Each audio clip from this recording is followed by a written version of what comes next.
ایک ہی طریقہ اس میں سے نکلنے کا، الیکشنز کرواؤ۔ سروے کے مطابق 70% پاکستانیوں نے آج 70% پاکستانی کہتے ہیں کہ ملک کا مسائل کا حل الیکشنز ہے، صاف اور شفاف الیکشنز۔ لیکن ایک آدمی، اور وہ کون تھا جس کو ارشد شریف شہید کہتا تھا، وہ کون تھا؟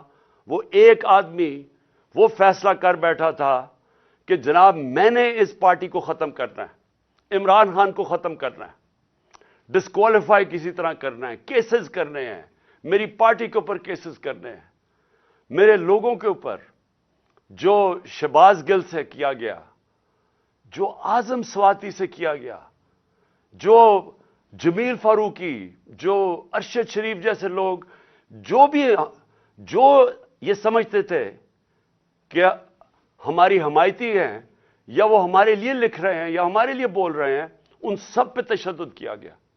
سوشل میڈیا کے لوگوں کے اوپر جو کیا گیا، ظلم کیا گیا، اور پھر مجھے آخر میں پلان بنایا گیا کہ مجھے راستے سے ہٹایا جائے۔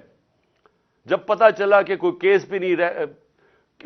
کیس بھی کام نہیں کر رہا، الیکشنز دھاندلی کے باوجود بھی ہم جیت رہے ہیں، تو پھر فیصلہ کیا گیا کہ مجھے مار کے راستے سے ہٹایا جائے۔